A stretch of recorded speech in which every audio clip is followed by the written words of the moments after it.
Bonjour, aujourd'hui comment mettre en valeur, comment réussir cette section compétences du CV. Notamment si vous êtes étudiant ingénieur, vous allez être intéressé par par deux choses principales qui sont les langages, comment en parler, comment dire qu'on parle bien ou non anglais, espagnol, allemand, et enfin comment on parle du coding, des IT skills, de tout ce qui est Office, Excel, etc. Donc, dans cette vidéo, vous allez avoir 5 exemples de CV qui vont partir du moins bon au meilleur. Sur chacun d'entre eux, j'aurai des conseils. Je vous incite vraiment à rester jusqu'au dernier parce qu'il est vraiment bien, mais que même sur celui-là, il y a moyen d'améliorer. Donc, quel que soit votre niveau de CV, si vous regardez jusqu'à la fin, vous devrez être capable d'améliorer votre section compétences et de l'amener à un point où n'importe qui se dirait ah ouais, il est bien, il est solide. Et c'est ce que vous voulez si vous voulez augmenter vos chances d'avoir un stage, notamment un stage à l'étranger. Il faut un bon CV. C'est pour ça qu'on est là ensemble. Sans plus attendre, on part aux 5 CV. Le premier, le moins bon sur cette section spécifique. Je sais bien entendu que ce n'est pas représentatif de ce que vous êtes en tant que personne, mais c'est le premier point de contact pour n'importe quel employeur qui veut vous prendre. Donc, il faut réussir votre CV pour réussir à avoir un stage. C'est la porte d'entrée. Là, je vais vous faire du commentaire sur chacun des CV, parce qu'il n'y a pas beaucoup de théorie sur cette partie-là, elle est très simple. Donc voilà. Donc la compétence, on voit qu'ici, appétence pour les mathématiques et l'informatique, c'est un CV en français celui-là. Parce qu'il m'a dit qu'il n'avait pas eu le temps encore de le faire en anglais. Mais on voit que de toute manière, le contexte, c'est qu'il va parler de ce qu'il fait. Anglais professionnel, apprentissage récent du russe, base scolaire en allemand. Les compétences, il y a un format qui est très très standard qu'on va voir pour tous les autres, c'est d'avoir des bullet points et de marquer ses compétences par groupe, que ce soit IT, coding, programming et langage. Je vous incite vraiment à le faire parce que là, en fait, vous forcez la personne à lire quelque chose que je n'ai pas envie de lire. En fait, vu que tout le monde fait des compétences et c'est une checklist en fait, j'ai juste envie de savoir si vous connaissez les compétences que je cherche, moi en tant qu'employeur. Notamment si je suis anglais, si je suis australien, américain, canadien, je veux savoir si vous parlez anglais. Donc je cherche juste anglais professionnel, tic. Ensuite, si c'est dans un autre pays comme le russe, là oui, pourquoi pas. Mais vraiment, je vous déconseille fortement de mettre du texte. Voilà, donc on va voir tout de suite un deuxième exemple, un peu mieux, où là on voit skills, computing, Python, MATLAB, LaTeX, MySQL, Office Pack. Et ensuite, language. Alors tout de suite, une première chose, attention aux détails. Ici, c'est pas aligné, donc il faut que ça soit aligné. Il y a un espace en plus. Donc ça veut dire qu'il manque l'attention aux détails et c'est dommage parce que c'est ce que reflète le CV sur vous. Donc faites attention. Et ensuite, bon, la décomposition est bien. Ce que je recommande, par contre, en termes de wording, ici, je pense qu'il y a une erreur. Alors c'est assez classique dans le système français où on aime bien mettre le... Dans le système européen, on a un classement des langages A2, A1, B2, etc. Ça suppose que la personne en face sait ce que c'est. Et il y a beaucoup de gens natifs, notamment des anglophones, qui n'ont pas parlé une seule autre langage, qui savent pas ce que ça veut dire. Parce que pour eux, ils ont juste parlé une langue, ils n'ont jamais étudié quelque chose d'autre, donc ils savent pas ce que ça veut dire B2. Donc si vous voulez ne pas perdre ces gens-là, je vous conseille de mettre ce que ça veut dire dans un mot réel, dans un mot anglais qu'ils comprennent eux. Parce que le but, c'est le message perçu par celui qui lit votre CV, pas ce que vous voulez dire. Ça, tout le monde s'en fout. Ce qui compte, c'est le message perçu par les gens.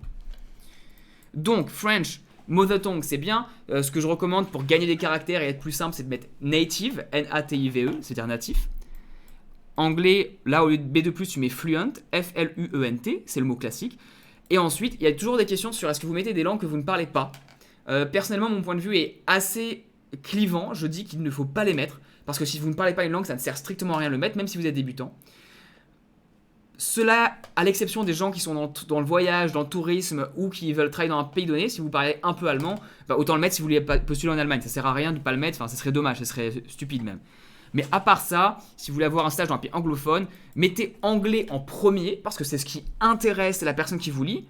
Il sait que vous êtes française de toute façon, donc mettez anglais en premier, et ensuite français. Voilà. Donc restez avec moi, il reste encore 3 CV. Les 2 prochains sont vraiment intéressants en termes de présentation. Celui-là commence à être vraiment bien. Donc là, on est dans un exemple classique, typique, des skills qui sont mis en coding d'abord, Office Suite, Language. Ce que je trouve très bien ici, c'est qu'il a mis coding et il a séparé de Office parce que c'est pas la même chose. Et il a mis coding d'abord, en priorité numéro 1. Ça, c'est top. Là, il y a LaTeX dans Office. Je ne suis pas sûr que ça fasse partie de la suite Office. Je crois qu'il y a que c'est toléré par la suite, enfin qu'il y a des compatibilités, mais je suis pas sûr que ça en fasse partie. Donc si ça en fait pas partie, potentiellement mettre Office Suite and Other. Changer le titre. Alors là, ici, on voit les langages. Bon, souligné, je ne suis pas un grand fan de la présentation, mais c'est pas grave. C'est bien, on voit native, c'est bien. Spanish bilingual, English fluent. Alors, ce qu'on a comme problème ici, au-delà de Dutch beginner, j'ai déjà fait la remarque tout à l'heure, c'est que immersion 3 semaines dans les États-Unis, en fait, ça décrédibilise quasiment le fait que tu sois fluent. Parce que j'ai envie de te dire, fluent, c'est ce que je vais te dire de mon niveau d'anglais, et pourtant ça fait 5 ans que je suis ici, et il y en a qui ont vécu des années dans les pays, ils vont dire fluent. 3 semaines, ça fait vraiment très léger. Alors, il se peut que tu parles très bien anglais, c'est peut-être même mieux que moi ou mieux que d'autres, Et sûrement d'ailleurs, c'est pas ça le problème. Le problème, c'est qu'en fait, ce texte-là va te décrédibiliser. Donc ce que je te recommanderais, c'est de l'enlever, tout simplement. Tu mets juste anglais, fluent. D'ailleurs, je te conseillerais une autre chose, c'est que quitte à avoir français, espagnol, anglais, d'avoir tout qui soit aligné et d'avoir le mot à droite, juste par exemple d'avoir français, ou dash, native, Spanish, et le même espacement, bilingual, English, fluent.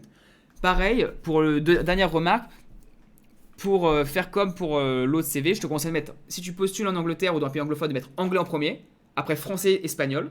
Si tu postules en Espagne, d'abord, bien sûr, Spanish, anglais, français. Parce que c'est ce que la personne veut lire en premier, c'est votre niveau d'anglais. Si vous êtes français, on sait que vous parlez français. Une question qu'on peut poser, c'est est-ce qu'on va mettre les compétences, le niveau de compétences ici, dans Python, SQL, Java, C? Oui, non. Vous pouvez.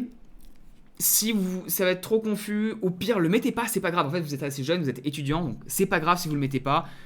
Si vous avez 10 ans d'expérience parce que vous avez commencé à coder à 14 ans ou même à 10, allez-y, hein, c'est top de mettre ça dans 10 ans d'expérience. Mais à part ça, vous pouvez laisser, il n'y a aucun problème, c'est pas grave. Les gens vont vous appeler, ils vont vouloir en savoir plus et ils vont vous juger par rapport à votre expérience de travail et vos projets. Donc vous n'avez pas besoin d'être le niveau ici.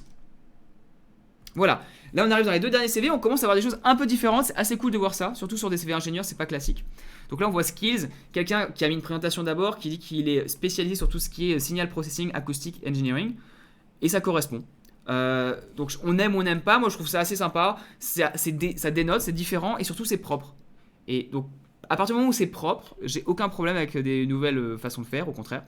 Linguistique, français, anglais, donc pareil, je recommande d'inverser les deux. Spanish, bon là il a mis maternal, pareil je dirais native à la place, mais bon, pour le coup t'es natif, c'est toi qui es natif, donc ça se trouve maternal ça se dit, mais les deux se disent, c'est plus courant de mettre native, c'est tout. Si tu mets maternelle mais pas ces deux, ça sert. Enfin, je comprends, t'as mis la cohérence ici. À la limite, avec le fait que t'aies mis les points en dessous, t'as pas forcément besoin de dire C2, B1, A2. Je te conseillerais juste de dire maternal, là fluent, par exemple, et là beginner ou intermediate. Les 3 mots à mettre, c'est fluent, intermediate, beginner. Il n'y a rien d'autre. Tout le reste, ça sert pas à grand chose. Semi-fluent, ça sert pas à grand chose. Enfin, bref, voilà. Juste fluent, intermediate, beginner et native, ça suffit. Et après software ici. Alors je conseille de mettre le plus important et le plus impressionnant d'abord. Donc surtout dans le monde actuel, si tu veux postuler à des postes, là c'était data science que tu voulais? Non, c'était signal processing. Bon, signal processing, je connais pas. Donc je connais pas ANSYS Fluent comme ça, c'est pas ma spécialité. Donc je te recommanderais de mettre d'abord soit Python d'abord, soit ANSYS si c'est un truc dans ton domaine, et Katia, etc. Donc le plus important par rapport à ton job. Office Suite, ça va tout en bas. Une chose, ici, les triangles ne sont pas alignés de la même façon. Là, l'espace qui est là n'est pas le même que là. Donc je te conseille d'être carré à ce niveau-là, que tout soit d'équerre.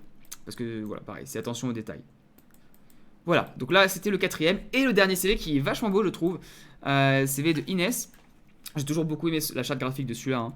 Donc là on voit des skills, il y a les hobbies qui sont pareils dans la même veine. On en parlera lors d'une des prochaines vidéos. Mais très beau, j'aime beaucoup. Et là, skills, voilà, vous avez...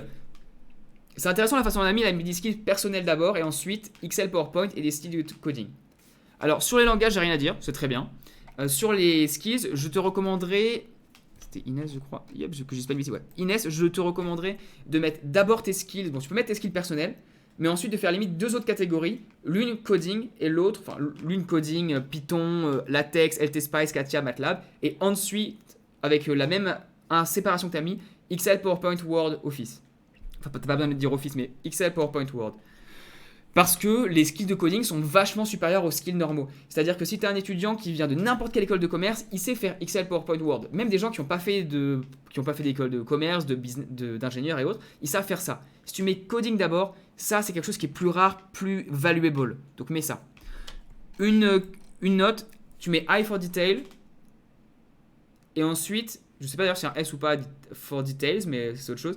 Motivator leader, je crois pas que ça se dit en anglais, je crois qu'on dit à la limite motivational leader. Mais ça, pareil, t'es une étudiante, tu m'aurais dit que t'aurais créé une boîte avec 15 personnes qui bossent pour toi. Je t'aurais dit oui, mais là, enfin, vraiment, je mettrais pas ça. Parce que leader, quand t'es étudiante, c'est limite, ça te discrédite. Parce que ça veut dire que t'es pas humble et que tu sais pas mettre. T'es pas une leader, enfin, je suis désolé. Hein. À moins que je me trompe et que j'ai mal vu quelque chose, mais. Une leaduse qui a pas créé un truc à elle, c'est pas vrai. Tu peux être proactive, ça oui, pourquoi pas. Tu peux être. entreprenante, mais leaduse, c'est dur, c'est dur. À moins que tu aies fait un sport d'équipe. Ah, City Captain. Ouais, mais le mot est faux en anglais. Et t'as mis que t'étais captain ici, ça veut dire on change, mets-moi autre chose, mets-moi des caractéristiques, mais pas ça. Pas ça. Ça te décrédite, en fait, ça te discrédite malheureusement parce que t'as pas créé d'entreprise à côté. Voilà, donc c'était tout pour cette vidéo, les 5 CV. Allez, à toutes.